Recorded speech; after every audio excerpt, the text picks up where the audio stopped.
Do you think the CBC should get over $1 billion each year from the Canadian government? Is their so-called journalism really worth that much of our tax money? A recent report from the CBC complains about white guys working out in public parks and in private gyms. They say that these guys are preparing for a race war and are connected to terrorists, but they don't provide any real evidence for either of these things, or even any crimes being committed at all. Instead, they just mention a bunch of mass shootings that happened years ago that have nothing to do with the groups that are mentioned in the article. They even admit that no crimes have been committed, but they might in the future. It would be good for us to also note that there has not been any acts of violence connected directly to active clubs. We should mention that as well.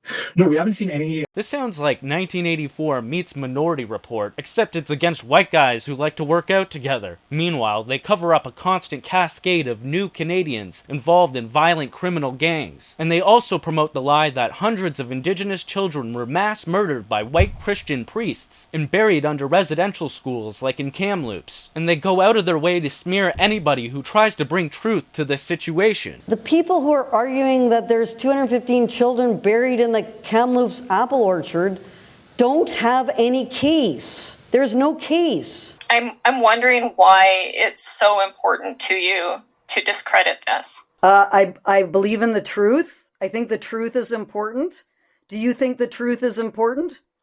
You should read Grave Error. I think you really need to read that book, because you do not have an understanding at all. Ma'am, I don't need that from you, thank you. This is their journalism that you are paying for. So white guys get together to train. CBC decides they are racist. CBC spends months looking on Google Images to find out which gyms or parks that they might have worked out at. CBC harasses the gym owners and interferes with their businesses. And still, no crimes have been committed, while CBC is doxing and harassing all of these people. All the while, this is happening.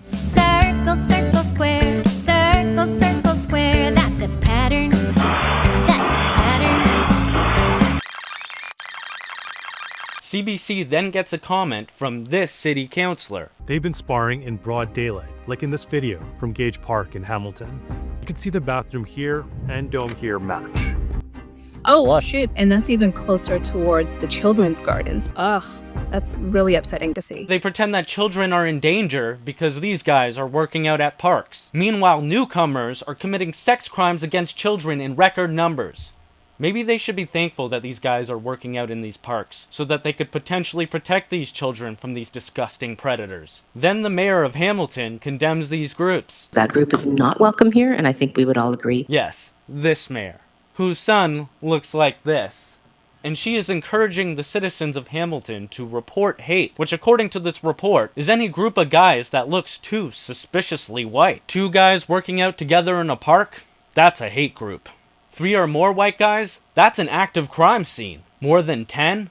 Well, that's just pure terrorism right there. Another question is, since they claim it in the title of their video, how are these guys preparing for a supposed race war by learning martial arts? Do they plan on grappling the black race into submission? Or maybe they're gonna kickbox the Chinese out of this country. Maybe they're practicing deadlifts to transport all the dead bodies away. I don't know. Maybe CBC could clarify. Meanwhile, all sorts of foreign terrorists and extremist gangs are openly operating with weapons on Canadian soil. Make it make sense, CBC! Why should CBC receive over $1 billion of our tax dollars each year? They should be bankrupt and punished for defaming Canadians as genocidal murderers and terrorists. And they should also be punished for ignoring the crimes of our own government and attempting to silence and ruin anybody who tries to speak out, and then promoting the policies that allow foreigners to pile in and destroy our country.